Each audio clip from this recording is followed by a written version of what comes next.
बल्ले बल्ले मेरे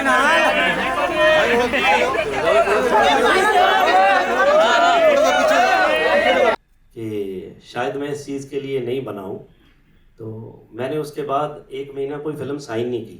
2-3 फिल्में मैंने इन बिटवीन थी, मैंने उनको भी मना कर दिया। मैं कि यार मैंने नहीं करनी। तो मैं फ्री बैठा था, मैंने कभी फिल्म लिखी नहीं थी, मैं कभी मेरी लाइफ में बहुत सी चीज़ें एक्सीडेंटल हुई हैं। मैं कुछ भी नहीं था एक्चुअली, मैं सिर्फ सिंगर हूँ। तो आज लोग ज़्यादा मुझे एज आ एक्टर जानते हैं। तो मैं गाने गाना चाहता था, कनाडा रहता था, बहुत सी जॉब्स करता था, टॉयलेट क्लीनिंग, जो रेगुलर हम लोग यहाँ से जाके वहाँ पे करते हैं। तो मुझे था कि जितने के पैसे बनते हैं काश वो मेरे सिंगिंग में बनने लग जाएं, तो मैं खुश होऊंगा उस चीज़ से। तो भगवान ने इतना दिया कि मेरी औकात ही नहीं थी जहाँ तक मैं आज पहुँच गया।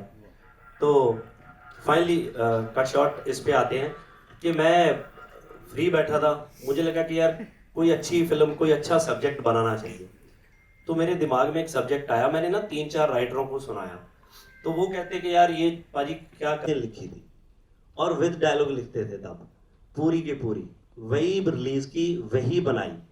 और जेन्युइनली मैं बताऊं कि हर फिल्म मैंने जब लिखी है, मैंने ऐसे ही लिखी है कि मतलब अब तो मेरी लिखी हुई फिल्में बहुत सी रिलीज हो गई हैं, मुझे लगता है 10-12 फिल्में मैंने लिखी है। सारी फिल्में ऐसी लिखी हैं कि बस 4 घंटे, 2 घंटे, 5 घंटे, तो मुझे वो समझ ही नहीं आती है। मुझे एक बार आमिर भाई ने बोला, कहते यार हम वो फिल्म कर रहे हैं लाल सिंह चड्ढा, तो आप एक अपना पंजाबी राइटर दो। तो कहते तू भी लिख लेता है। मुझे पता था भाजी बहुत टाइम लगाते हैं। मैंने कहा भाई मैं तो नहीं इतना अच्छा लिखता जी, मैं आपको एक राइटर दे देता हूँ। तो मैंने उनको एक राइटर दे दिया। तो वो राइटर को मैंने 3-4 दिन के बाद पूछा कि क्या कर रहा है। वो कहता मुझे फार्म हाउस पे ले गए भाजी, पता नहीं कहाँ पे, ये लोनावाली साइड, पता नहीं कहाँ पे उनका एक फॉर्म है कुछ है, पंच गए, हाँ वहाँ ले गए। तो मैंने वीडियो कॉल किया बाजी को, मैं कहा बाजी कैसे, बंदा ठीक है जो मैंने भेजा है आपको? तो वो कहते हाँ हाँ बहुत अच्छा है, बहुत अच्छा है, सही कर रहा है, कमाल है बंदा। मैं कहा जी ठीक है। तो मैंने उसको पूछा तू ऐसा क्या कर रहा है? वो कहता कुछ नहीं, मेरे को रात को बताते हैं, सारा दिन बैठ के डिस्कस करते हैं। कहता जब सुबह आते हैं तो वो बोलते हैं कि नहीं नहीं ये नहीं, हम वैसे ही करते हैं। तो ऐसा काफ़ी टाइम हुआ, तो हमारे वैसा है नहीं। तो हम तो मतलब शायद मेरा वो तरीका वो है। तो मुझे ऐसा लगता है खासकर कि ये फिल्म के लिए कि जो मेरे चीज़ें जहन में आती हैं, और हमारी फिल्में बहुत सी ऐसी होती हैं कि हम लोगों में से निकालते हैं ये कहानियाँ, ये हमारी कहानियाँ है नहीं, इसमें बहुत सी चीज़ें सुनी सुनाई चीज़ें हैं, इधर से उधर से, वैसी फिल्में हैं। तो ये ऐसे ही बन जाती हैं। तो टच वुड इस फिल्म के लिए कोई प्रोड्यूसर नहीं आया, तो मैं प्रोड्यूसर बन गया। पहले लिखी, राइटर नहीं आया। फिर मैंने डायरेक्ट नहीं करनी थी, मैंने कई डायरेक्टरों को सुनाई। वो अब मेरे को सुन के बोलते थे बहुत अच्छी है भाई, एक हमारा सब्जेक्ट सुनो। वो अपना सुनाने लग जाते थे। तो मुझे लगा कि कोई नहीं मानेगा, तो मैंने सोचा मैं कर लूँ। तो फिर मैंने इनको बुलाया, ये भी नहीं मान रहे थे, एज अ एक्टर नहीं मान रहे थे। ये कहते कि तू खुद एक्टर कर ले। तो मैंने बहुत मुश्किल से इनको भी कन्विंस किया। मेरे घर पे बैठे ऐसे पकौड़े खा रहे थे, जब मैंने बोला कि मैं डायरेक्ट करने वाला, वो गिर गया नीचे। तो मैंने कन्विंस किया, तो फाइनली फिल्म हुई, और टच वुड चीज़ें सीधी पड़ती गई। सो की नहीं, हो गई बस ये चीज़ें। दीपा जी ने कहा कि जब इन्होंने ये पिक्चर मुझे सुनाई तो मुझे भी पता था कि थोड़ा इनका करियर इस टाइम थोड़ा टफ टाइम में है। तो मुझे लगा भाई ये खुद डूबने वाले हैं, तो इनका मन है कि अकेले क्यों डूबा जाए, किसी को साथ लेके चलते हैं, वहाँ बातें करेंगे, दिल लगा रहेगा वहाँ। तो इन्होंने बिठाया भी मुझे अपने घर, वहाँ पे था जहाँ से बंदा निकल के नहीं जा सकता। वो रास्ते में इनके सारे दोस्त बैठे हुए थे। मैंने भी इनको समझाया कि मोटिवेशनल फिल्में कोई नहीं देखता पाजी, कोई अच्छी कॉमेडी करते हैं। जब मैं इनसे मिली, मैंने अपना डेब्यू किया, तब भी ये सुपरस्टार थे, अभी भी हैं। और चेंजेस तो कुछ नहीं, मुझे I respect him a lot, I look up to him. क्योंकि जैसे अभी इन्होंने बोला कि इनकी जो जर्नी थी कनाडा में, कैसे इन्होंने शुरू किया, मैंने इनसे इतनी सारी बातें सीखी ना, क्योंकि मेरी भी जर्नी ऐसी रही है। होटल से शुरू किया, चीज़ें एक्सीडेंटली हो गई, then some things about his partner and how his married life was। मैं छोटी छोटी इतनी सारी बातें इनसे सीखती हूँ, और जब मिलती हूँ थोड़ी सी और रिस्पेक्ट करने लगती हूँ।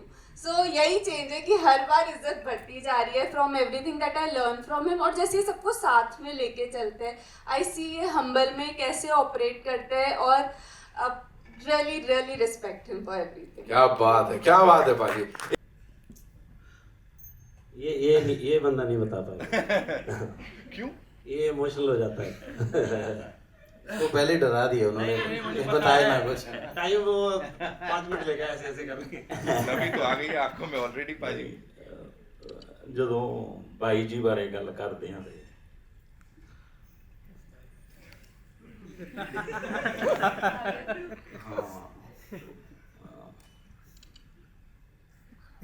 आज शब्द ही नहीं है। छोड़ो पाजी, आपकी क्वालिटीज की बात कर लेते हैं, है ना। अरदास के साथ आप जुड़े हुए हो, जी। पाजी के साथ इतने वक्त से जुड़े हुए हो, जी। इस जर्नी के बारे में थोड़ा बताएं। आप लिखते भी बहुत अच्छा है। जी जी जी, मैं पहली बार गिप्पी पाजी से मिला, फरार फिल्म के डायलॉग लिखने थे, तो पाजी ने मुझे वहाँ पे बुलाया। तो फिर फिल्म रिलीज हुई और हम लोग प्रमोशन पे थे, तो सारे जने उतरे अपनी अपनी गाड़ियों से, सब इधर उधर हो गए। तो एक होंदा ना भी तुसी बहुत सुपर घैंट बंदे नाल फिरदे हैं, और मैंने ये सोचा ही नहीं, गिप्पी पाजी के पीछे पीछे ऐसे गया और घर के अंदर चला गया इनके, आगे चला गया। पाजी तो आगे निकल गए, वहाँ पे भाभी जी सब रिश्तेदार बैठे हुए हैं, तो मुझे हिसाब ना आए, मैं कह यार भी गलत था कि मैं आगे आ गए। और पाजी बोले वो प्रिंसे आजा आजा आजा, भाभी जी का नाम लैके कहते भी डायलॉग प्रिंसे ने लिखे, डायलॉग लिखे बहुत वधिया लिखे। अपने दोस्त ऊपर बैठे हुए सीगे उपरली पोर्शन च, मैंने ले जाके बिठाया उत्ते, वधिया सारे नाल मिलाया। तो मैं कहा जी मैं जाना है 1:30 बजे रात नूं, ते कहते गड्डी छड्डे आउंदी है। मैं कहा हुण हिम्मत नहीं ना पैंदी सी, मैं कहा नहीं भाजी हैगा बंदा बाहर खड़ा है गड्डी वाला।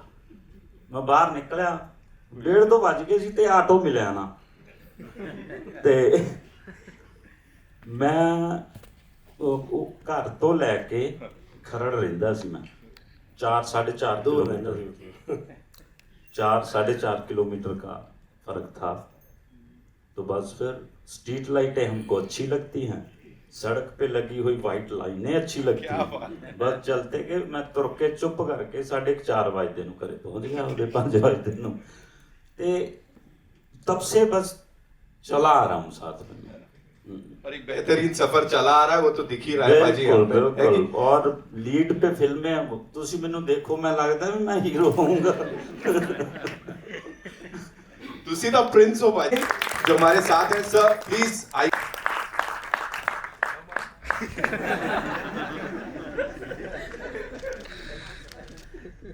आपके ऑफिस के पास सेल्फी लेके चले जाते। बहुत से लोग आते हैं रोहित सर आपके ऑफिस के नीचे, आई एम श्योर, बिकॉज उनको भी उस जगह तक पहुंचना है उस डायरेक्टर के द्वारा। Obviously I am very proud, and मैं मानता ही नहीं, हमने कभी नहीं माना है कि भाषा की वजह से फिल्म का डिवीजन हो सकता है। फिल्म है, फिल्म का इमोशन किसी भी लैंग्वेज में आपको आपके दिल को छू सकता है। एंड ये फिल्म स्पेशल भी है। कुमार जी ने प्रोड्यूस की है ये film, Jio Jyoti ji is there, we are making Singham together, and me and Kumar ji go a long way. जिस तरह से आप मेरे ऑफिस आ रहे हैं, जब हम छोटे थे तो कुमार जी रहते थे देवगंज में और हम इनके अंडर सब काम करते थे, और हमारी शुरुआत मतलब 30-35 साल पहले साथ में हुई सभी की। एंड तब हम इनको कुमार अंकल बोलते थे, अब अंकल बोलूंगा तो थोड़ा अजीब लगेगा। तो इन्होंने हमारी ग्रोथ देखी है, और जो इनमें एक चेंज नहीं आया वो ये कि आज भी वो सिंपल और लो प्रोफाइल ही रहता है। जबकि दृश्यम, शैतान और भी कई सारी फिल्में इन्होंने प्रोड्यूस की है, और एक बहुत बड़ा एसोसिएशन रहा है आज तक। प्लस जैसे कि मैंने कहा कि आने का रीज़न ये था, सबसे इम्पोर्टेंट चीज़ जो फिल्म का एक मैसेजिंग है, जो फिल्म की एक नियत है, जो दिखती है इतने साल के एक्सपीरियंस के बाद में, कि मेकआउट के इंसान ने, डायरेक्टर ने ये फिल्म क्यों बनाई है, या प्रोड्यूसर ने फिल्म क्यों प्रोड्यूस की है। So I am here, and I think I am honoured that I am here with so many talented people. और मुझे सादगी पसंद है यार, मुझे ना वो फिल्मीगिरी समझ में नहीं आती है, तो जितने सादगी वाले लोग रहते हैं मैं उनके साथ रहना ज़्यादा पसंद करता हूँ, और उनको सपोर्ट करना ज़्यादा पसंद करता हूँ, उनका साथ देना ज़्यादा पसंद करता हूँ। एंड आया तो मुझे यहाँ आपने as a guest of honour बोला है, लेकिन कुछ सीख के जाऊँगा मैं यहाँ से आज। You've always been like this, of course, Rohit. Gorgeous, super gorgeous. We'll come to that, but before that, You know, 2024 has been phenomenal for Jio Studios. You know, मैंने फिल्मों के नाम लिए यहाँ पे बात करी, but यहाँ पे when you back a project like this, it's not just regional film. It's much more than that. Talk to us about this. So again, I think it's like I have said before myself that stories are language agnostic. एक कहानी होती है, उसमें एक feeling पकड़ना होता है, एक इमोशन पकड़ना होता है, और इमोशन और फीलिंग में लैंग्वेज का कोई तुक नहीं. सो आई थिंक इंडिया एक ब्यूटीफुल डाइवर्स कंट्री है जिसमें 26-35 लैंग्वेजेस हैं. माई ड्रीम इज दैट हर कोई लैंग्वेज, हर इंडियन हर कोई लैंग्वेज में बना पिक्चर देखेगा. बिकॉज हम लोग स्पेनिश चीज़ें देख लेते हैं, हम कोरियन चीज़ें देख लेते हैं, आराम से देख लेते हैं OTT, थैंक्स टू OTT.